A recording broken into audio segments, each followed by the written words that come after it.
Hello and welcome once again. Happy to be here talking to you about your comments and questions. The Dharma. Everything, in fact, everything that applies to our lives. Everyday lives, in society, in work, in the family, our social lives, our relationships, our feelings and emotions.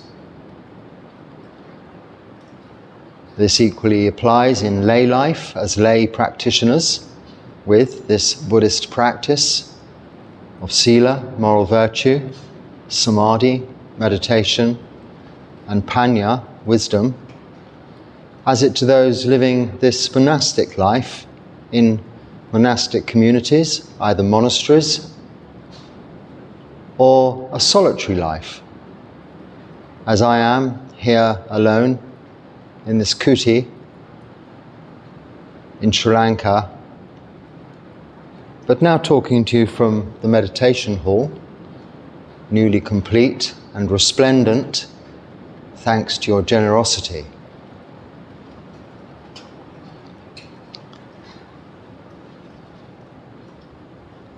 Just on one technical issue, I understand there is sometimes some syncing as in synchronization, not a sinking feeling, synchronization between the picture and the sound. Now, it seems if I look at anything on this device I'm using, that is the case for everything. So I'm not sure whether this is my how this goes uploaded to YouTube, and it's for everybody. If you could kindly feedback on that, that would be quite useful. I always appreciate feedback, whether it's positive or negative. It's all constructive really, and helpful for me to tailor everything to your requirements here. It's your channel, not mine. It's your forum, it's our community to meet and discuss Dharma. And as well as being everything Dharma, Dharma is the word, the teachings of the Buddha, our teacher, the image of whom is behind me, in his mudra of the Dhammacakka Sutta, teaching at Sarnath there, this image is usually associated with. He first proclaimed the Dharma by way of the Dhammacakka Sutta, explaining the Four Noble Truths and this Noble Eightfold Path of sila, samadhi, panya, or right view, right intention, right speech, right action, right livelihood, right effort, right mindfulness, and right meditation to his 5 ascetic friends on the path. And that is what we're here to talk about, the Dharma. So let's moving on. This first comment.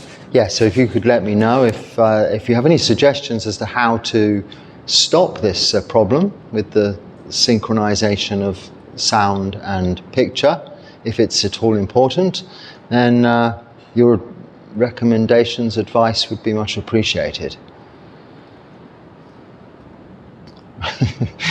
Okay. So the first comment, right, I've begun with a long one here, dear oh dear, okay. Could you talk a bit about how to be content and self-confident when one is objectively a loser?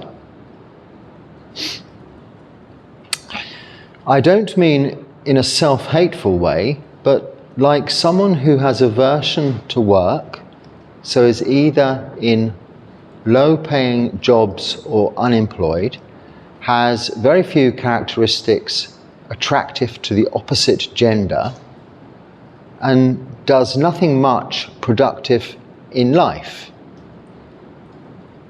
This person is otherwise kind and good-hearted, just one of those people who finds life too tough and struggles with mental health issues all of their life. But I request you to consider a scenario where such a person has no mental health issues and is still like this. Is it possible for such a person to be content, happy, and at peace?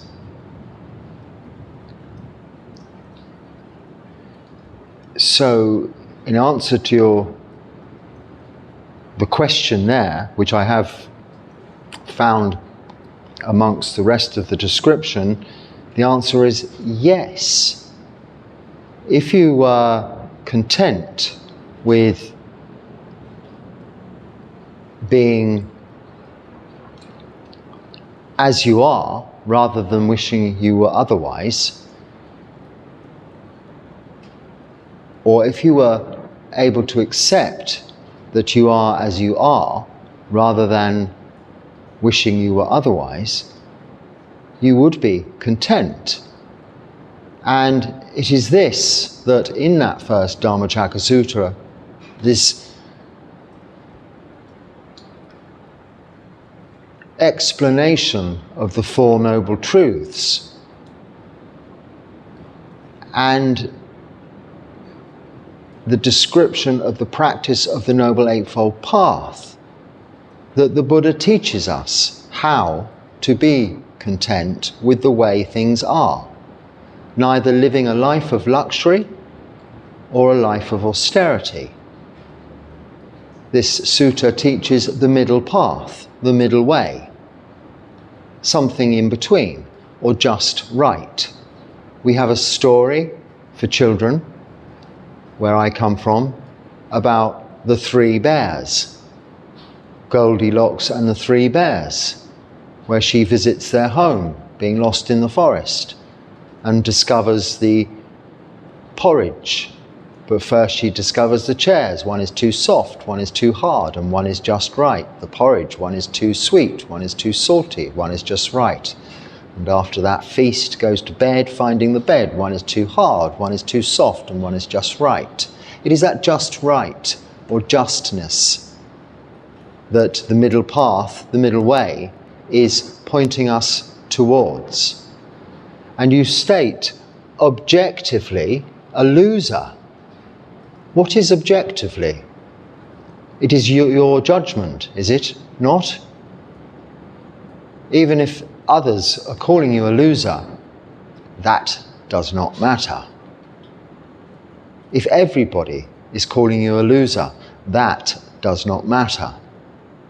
If everybody is calling you a winner, that does not matter. What matters is what you're doing. And what you're doing is, as you describe secondly, otherwise, is kind, good-hearted. That is what matters. That is what is important. So whether objectively or subjectively, it doesn't matter.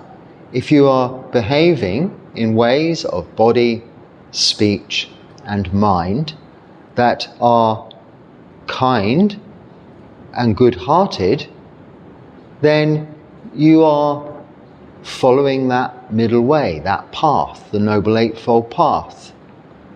You're keeping the precepts, you're refraining from killing, stealing, sexual misconduct, lying, and taking intoxicants. You're practicing generosity where it is within your means, comfortable to do so, and appropriate to do so. This is your way of living, but also practicing this Noble Eightfold Path. And with meditation, if you really make a determination to meditate every day, spend an hour in the morning meditating, an hour in the evening meditating before sleep, you will see this more clearly. And whatever your objectivity and opinions are of yourself, albeit, as you say, not in a hateful way, but still judgmental, you'll see clearly that is the quality of vipassana we develop, an insight into the characteristics of existence and your own persona, which is not you, but merely what you were born with by way of a physical body, and the capabilities, as much as they are or they are not, of a thinking brain. The vehicle for life will become evident and be seen clearly through this practice of meditation. And it is this that develops the wisdom, the true insight, ultimately leading to enlightenment. Oh my word, a rat has just come in. It's actually the size of one of my small cats. And what is it going to do now? I must say, I'm not overly fond of rats. Fortunately, it's run out the door. So a rat, its body was this big, and then its tail took it to about this big, just came in, sat behind the camera, looked at me with its beady little eyes, and then it went out again. It obviously knows I'm leading a harmless life and will cause it no harm. But of course, I think I'm occupying its old home. It probably lived in here, and sadly has had to go and nest or whatever they do elsewhere, I suppose. But at least it feels comfortable enough to come in and have a look around and check out its old place, as perhaps the devas and the ghosts of other realms might also be doing. Maybe the rat was representative of those. It gave approval anyway. It could have jumped over here and bit me in the throat or something. Now, wouldn't that make a clicking, whatever it is, baiting kind of YouTube video, synchronized or not? So your opinion of yourself appears to me to be a little judgmental, whereas your actual persona, the way you are, appears to be very kind and practicing well.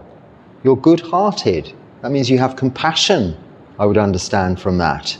And even with consideration given to mental health issues, you may feel sad, down from time to time. But this insight gained through meditation and practice will help you to see clearly, realize, know that it's an impermanent state. You're not always feeling sad and a little down. Sometimes you feel perhaps happy, even joyous, quite up. Even people whose personality or emotions are very up and down. 1 minute very high, 1 minute very low, can from that experience see the impermanence in emotions. Emotions are more transient than physical feelings, in fact. They come and go more quickly, are less tangible, like bubbles that pop, burst, disappear.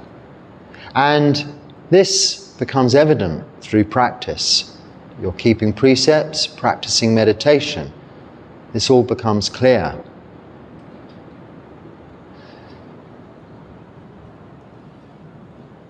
Is it possible for this person to become content and happy and at peace? Yes, through this practice. Don't worry about the opinions of others. Don't worry about associations with others. If people are not getting along with you because of the way you are, then those people are to be avoided. There's no need to change if you're being kind and good-hearted. Stay as you are. You'll make new friends through this community of Kalyanamita, which means beautiful friends, but really relates to friends on the path, people of a similar mind, practicing and living this middle way within the parameters of the Noble Eightfold Path. And very lastly, as far as attractiveness is concerned to the opposite gender or same gender, whatever is your proclivity, this again, it doesn't matter. If it is your desire to have a relationship, someone will find you attractive. Eventually, when the time is right. But don't wait for it. Don't hope for it. Let go of that idea. It will happen. If you believe that all couples that have been in long relationships are super attractive, and what is that after all? This is just a measurement that changes from time to time, and culturally is different everywhere. In some cultures it's very attractive to be thin. In other cultures it's attractive to be fat, and most unattractive to be thin. Colour is another thing. All of these aspects are so on the surface, transient, insubstantial, and don't matter. If you look around you at couples, they're not all attractive by any standards. But you'll see happy couples whom are maybe by any standards, let's say, unattractive. It doesn't matter. So don't worry about such things. Don't think about such things. Just meditate.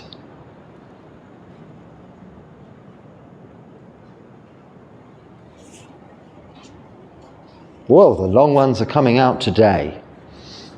And a rat. So let's see. Is the meaning... Oh, so this relates to a video. Do bear in mind, I don't really necessarily know what videos your comments are relating to. So sometimes an idea to at least point that out. It's not your fault, because I think it's very clear to you that you're commenting on a particular video, but I tend not to really look so much around the comment on the screen, but just the words. So I probably ignore the little picture or the thumbnail that tells me what you're referring to. My fault, not yours, but just bear in mind my stupidity in some of these matters.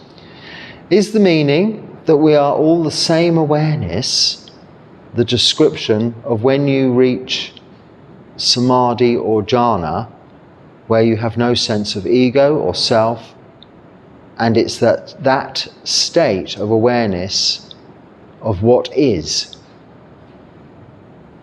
the meaning? That's the question, as a question mark. And so everyone can reach that, and theoretically it's the same experience, meaning that we are all the same, question mark. You say, sorry for making the question convoluted, but it isn't long, it isn't convoluted, it's two quite short questions. I'm just struggling to really understand them. So let me think carefully. Is the meaning that we... So I thought that was an even bigger rat coming in then, but fortunately it's Squeaky Pops, one of the cats here. He's the bigger of the three kittens. He's very grown up now. So you're talking about samadhi and jhana, where we're secluded from the five hindrances. So sensual desire, ill will or hatred, so liking and disliking. Sleepiness or laziness, restlessness and worry, sort of thinking about the past, thinking about the future. And doubt in the path, doubt in, well, the Four Noble Truths and the path itself, the Noble Eightfold Path. Doubt in the nature of existence, doubt in anicca, in a dukkha, anatta, so impermanence, unsatisfactoriness, and not self. So these are the 5 hindrances. Now, these all can be overcome through their antidotes, through the practice, generally in everyday life, through insight and understanding, but more easily seen clearly while sitting in meditation and practicing. But even in samadhi, we are not, as you imply,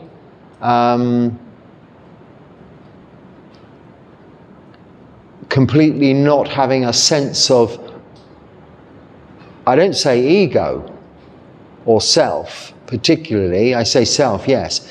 We don't in samadhi necessarily abandon sakkaya ditthi, personality view. You're just not considering it. There's no thought process to be thinking about it, but it can still remain. You can come out of samadhi and still think you are this big I am. It is through the continued practice that you eventually erode greed, hatred and delusion, lobha, doha, mosa, dosa, moha, and eradicate eventually personality view, sakkaya ditthi, leading to the first stage of enlightenment, sotapanna, or stream enterer, where you have no doubt also in the Four Noble Truths, or this practice on the Noble Eightfold Path, or doubt about impermanence, unsatisfactoriness, and there being a self or not, no self. So that's 2 of the 3 aspects of stream entry, as we discussed recently. The first stage of enlightenment, sotapanna, right there. The other being the abandonment of rites and rituals. So that can be experienced in samadhi and jhana, which is why it is so pleasant, why it is so enjoyable. But it isn't necessarily maintained outside of samadhi and jhana. Those characteristics will still be there, but with continued practice they will gently and gradually be eroded. At the root cause is greed, hatred and delusion, lobha, dosa, moha. And that is the practice. We're not looking to try and differentiate between all of this duality and non-duality business in Buddhism. There is neither duality or non-duality in Buddhism. We are not separate from everything in the universe physically or even mentally with regards to our thinking brains, even the power of our subconscious within those thinking brains can be that of all one single non-dual nature, the universe, being that it's made up of elements, solidity, liquidity, gaseousness, temperature, space, and thought, thinking. 6 elements in Buddhism, not 4, but it encompasses the whole of the universe. In that sense, we're one. When this physical body and thinking brain ceases to work, it becomes dust. But its energy,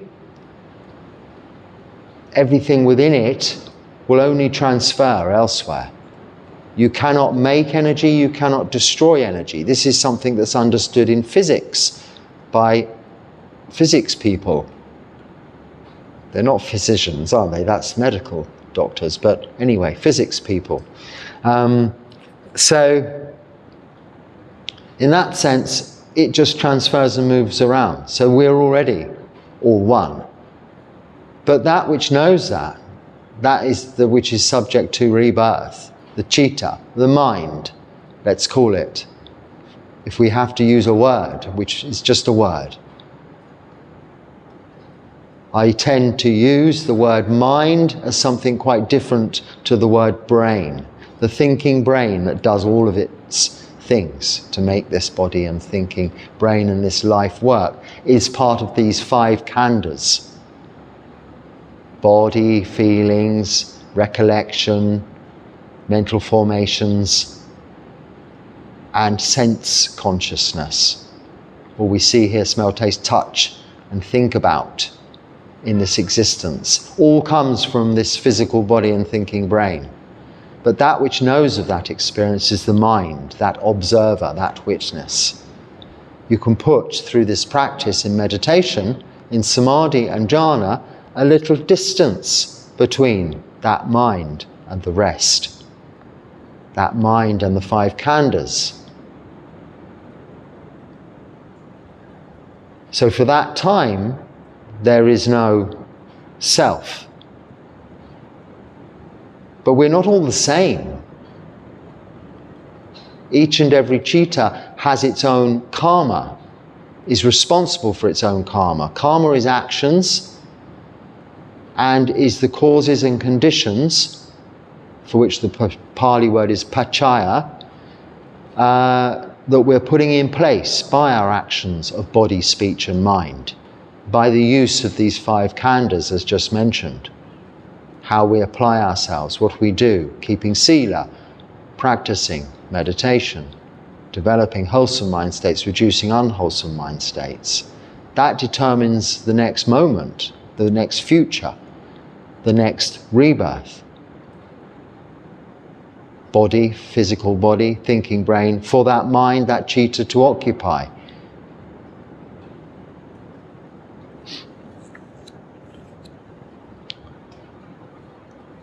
Those physical bodies, those thinking brains are not the same. In characteristics they are, but there are genetic and inherent personality traits coming from the root cause, those defilements of greed, hatred and delusion, and through inheritance biologically, that are evident. I've inherited personality traits from my parents, both positive and negative. I'm quite self-critical and probably look towards more the negative personality traits I notice. But the practice develops our focus on how we can reduce unwholesome mind states and increase wholesome mind states gradually and erode those defilements, not taking away all characteristics that we've genetically inherited, but using them effectively and moulding them in accordance and within the parameters of the Noble Eightfold Path.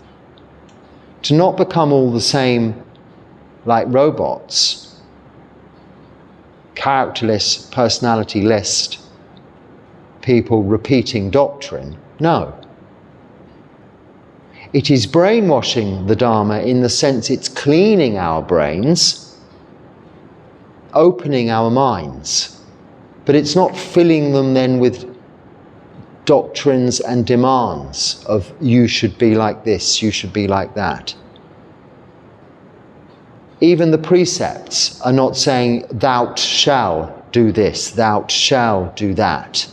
They're saying I'll refrain from killing, I'll refrain from stealing, refrain from sexual misconduct, refrain from lying, and refrain from taking intoxicants. So it's a case of not doing some negative actions and freeing yourself up, therefore, to do good.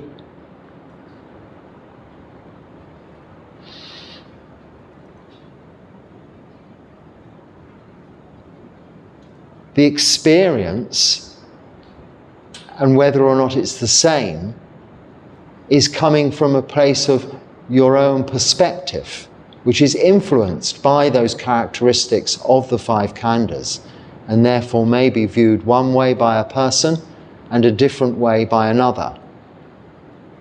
So in that sense also, we're not necessarily the same, but ultimately a sotapanna, a stream enterer whom has abandoned personality view, has no doubt in the Dharma and understands and has renounced all rites and rituals of a superstitious nature, is going to have similar characteristics to others whom have entered the stream or who have attained to Sotapanna. But not necessarily evident, because it wouldn't be a boastful nature. It wouldn't be a declaration. You can live for a long time in a community where there may be Sotapannas, Sakadagamis, Anagamis, even Arahants, and not know. But after a long time, not months but probably years, sometimes a lot sooner, maybe in months, even in weeks, you might have contact with someone in such a place whom evidently to you appears to be, well, they must be a Sotapanna. Or I really feel I've met an Arahant now. You may have this objective, or is it subjective? I always get the two confused, because I think they're kind of irrelevant terms. It's still your point of view, and that your is coming from the five khandhas, from the physical body, its feelings, and the thinking brain, its emotions and logical understanding. The citta, less tangible and not associated with physics, biology, not associated even really with psychology and the workings of the thinking brain and even its subconscious powers. The citta is outside all of that. It is not of this conditioned world. Like Nibbana is not this conditioned world. It cannot be particularly described because it has no comparison within this universe. So one cannot say that one citta is the same as another. But one can, through the teachings of the Buddha, the Dharma, determine that your own citta is still drawn, affected, attached to existence, to life, through still having desire, coming from greed, hatred and delusion. Desire to have what you haven't, or to not have what you have, for things to be otherwise, or others to be a different way. To wish to all be of one and the same is a desire. To wish to become a Sotapanna is a desire, but a good intention if it's understood correctly, that what you need to do is be kind and good-hearted, as the former commenter described. And that's all. Nothing else matters. Be kind to yourself and to others. Practice mindfulness of this. Understand this. Develop wisdom this way. Living in accordance with the Noble Eightfold Path within those parameters is a very black and white, straightforward process. If you don't think about it too much, don't complicate it too much. I suppose the most complicated part of it, in terms of intellectually understanding, is right view. But if you can understand, see clearly anicca, dukkha, anatta, impermanence, suffering and not self, if you can understand the nature of karma, that is, all actions will have consequences. If you can understand that attachment to this physical body and this thinking brain and all its experience will lead to rebirth, then you have right view.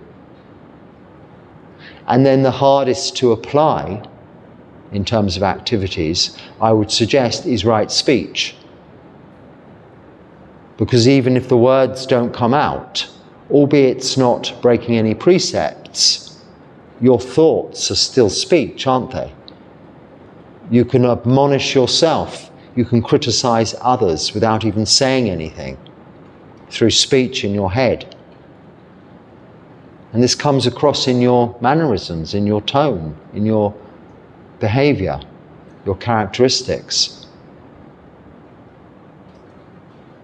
But with committed practice and with faith, saddha, which really means not faith in the sense of belief, but confidence in this path, in this practice, and the eradication of doubt that it is that will bring you towards enlightenment or nibbana. With that, eventually, the mind calms down, becomes more peaceful, less judgmental, less critical, less clinging to what is impermanent and can't be clinged to. Eventually, everything is like writing your name in water. It disappears and goes. At the moment, it seems like you're carving your name in stone, making a place in the world, making your mark. But even that stone will eventually be eroded, washed clean. But really, it's no more than you're just etching on the face of water.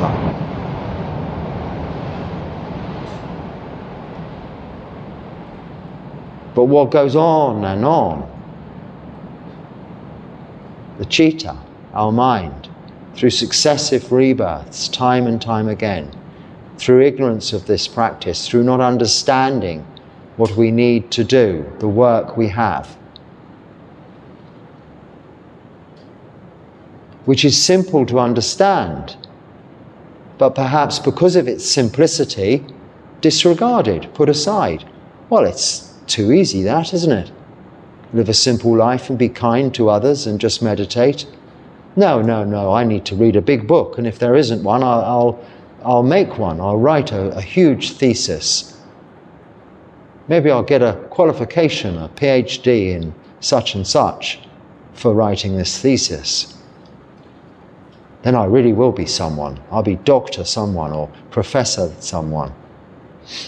And maybe I'll have a string of letters after my name and be remembered for that. This attachment will just lead to rebirth. You have to do this all over again. Be born, squeezed painfully through a small channel, smacked to draw your first breath in the world, to then have to repeat that breath until the day you die, in and out. That's the first desire, to live in this body, in this world. And attachment is there right at the beginning. It's our survival, biologically, given to us genetically, our inheritance. But it's more the inheritance of our own karma, the causes and conditions, our actions, that have resulted, the results of karma being vipaka, in this birth, resulted in rebirth, to have to begin all over again. Education. Once you've learned to eat and walk and talk, you need education, conditioning in this conditioned world. You need to be told that no, don't worry, everything is permanent. You'll live forever. Everything is wonderful. Nothing is suffering. Everything is totally within your control if you want it to be. This seems to be education, doesn't it? This is societal and cultural conditioning.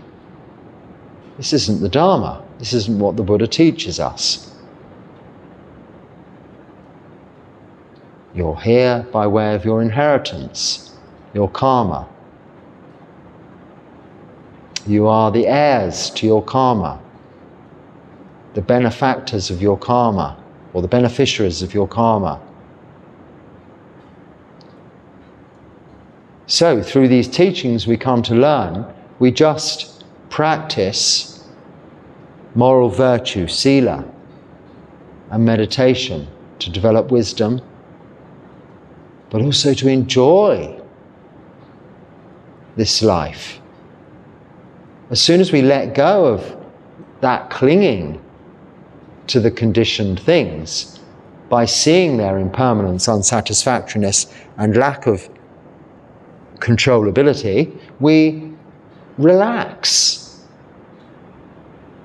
That's like carrying something very fragile from A to B. As soon as you put it down, you can relax. This whole life we're carrying something fragile we consider to be ourselves. And in that sense we're the same.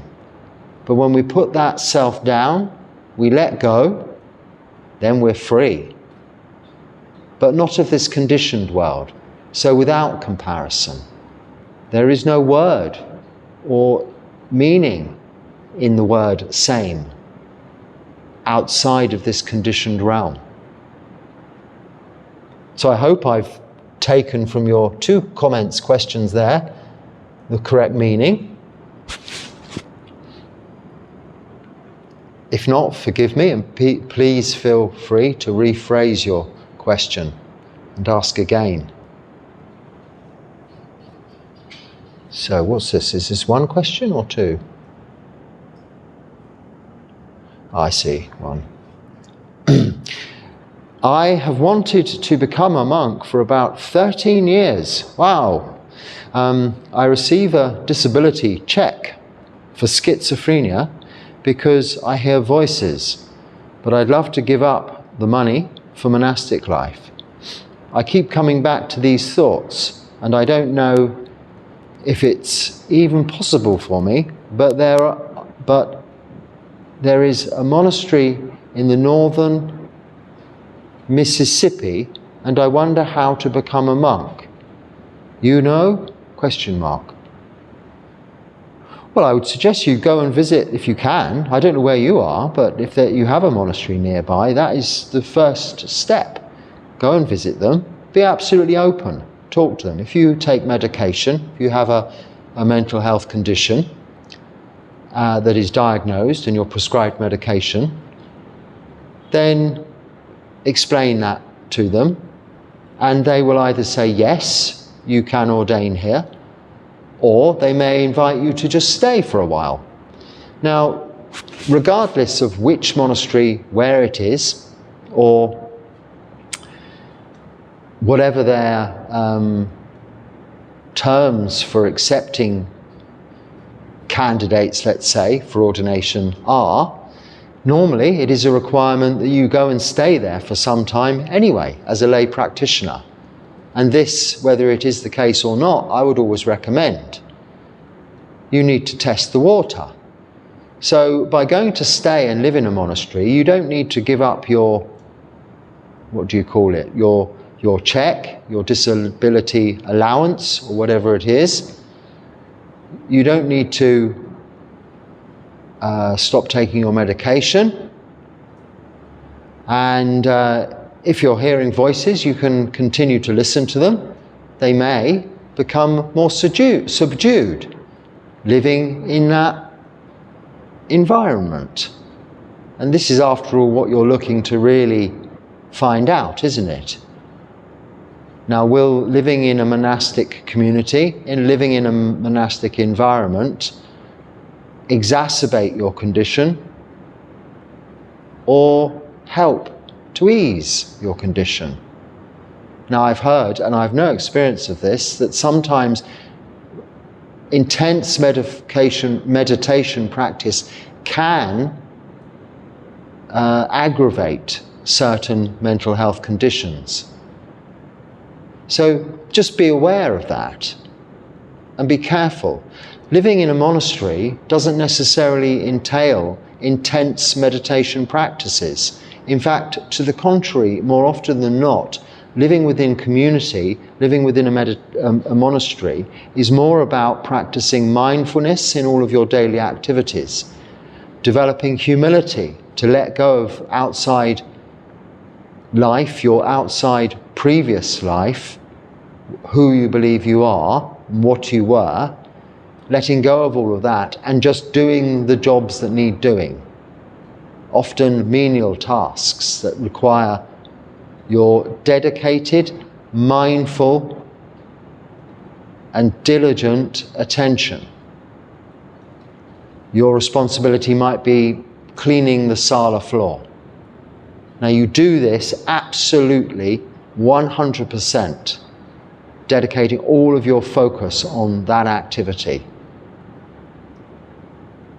That is your job.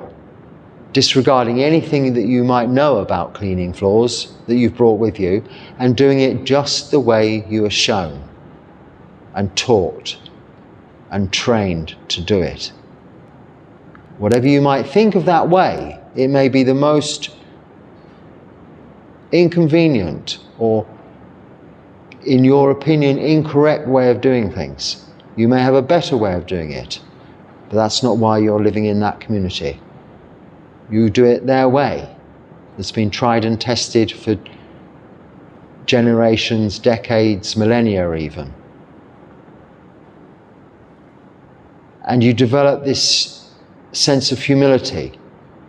You start to begin the erosion process of Sakkaya Ditthi, personality view. And very often with that, any of these mental health conditions that we might have that can be brought about by living in society can gently also, the symptoms of which can gently also start to diminish.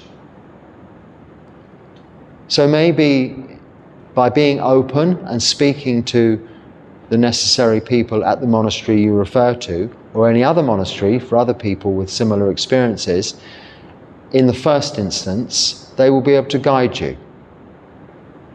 Some may just say, no, we can't take anyone with any serious health conditions. Others may say, well, come and stay here for a while and see how it goes. But all the time being open with them and explaining how you feel. Knowing that any time that you're uncomfortable, you can leave. But if you wish to remain, you can stay. Normally you're only allowed to stay for a few nights. Firstly, and then after which, with their permission, you can go and stay for longer, and each time progressively longer periods. One day you may be ready for ordination, but it isn't a case of just walking into a monastery and ordaining and that's it. So you don't need to worry about your disability check or even your condition, but make others aware of your condition, and hopefully they will be supportive.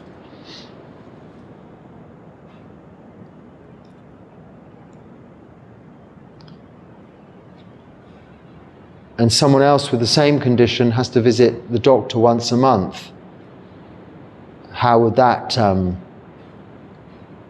work in a monastery? Well, that might be an issue, might be a problem. So in order to ordain, you have to be physically and mentally healthy for that reason, because you may not have access to the appropriate doctor. You are renouncing worldly life. So if you have an ongoing condition that isn't going to be resolved through living in a monastery for some time prior to ordination, as some conditions can be. So for instance, say you have an addiction of some kind. Often living in a monastery for several months can get you over this addiction, and therefore you're cured of that addiction and you're ready to ordain. But you couldn't ordain whilst you still had this addiction, and you needed to keep going to suppliers to fuel, well, it is fuel, the addiction, but to satisfy this addiction, which can never be satisfied. It's only fueled, of course. So, I mean, health conditions are much the same. But ordination does require the individual to be healthy, because the Sangha is a body of healthy men and women ordained to practice. It supports only the bare necessities of life, of basic food, basic clothing, basic shelter, and basic medicine. Now, by the nature of the community, its aging, its sickening, and ultimately the death of its members, it is very supportive of those within the community, ordained practitioners, monks and nuns, bhikkhus and bhikkhunis, as they age, as they get sick, and when they die, we look after them, we support them. That is part of the practice. But we would be unable to do so if people came already for ordination, if we ordained already needing assistance, already being sick.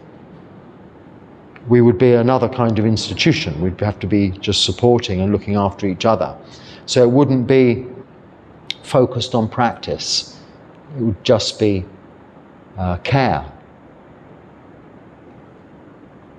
So we are required to be healthy.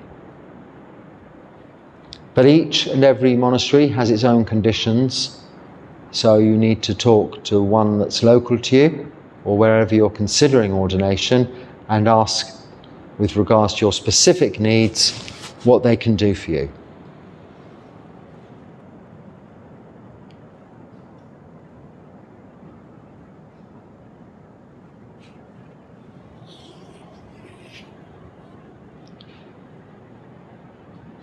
I think, as the next comment is also very long, and also contains a lot of questions. I'm seeing a lot of question marks in there. I think for now, I should leave it there until tomorrow, when we'll pick this up again and continue talking about your comments and questions. I hope there's been something in there that's come out of those few that's useful, that you can apply in your lives, in your daily activities. And if so, then use it. But if not, then just let it go. Don't think about it anymore. But please, I hope you come back to join me again tomorrow, where we'll talk about this further. And in the meantime, be happy and stay well. Sukhi Hotu.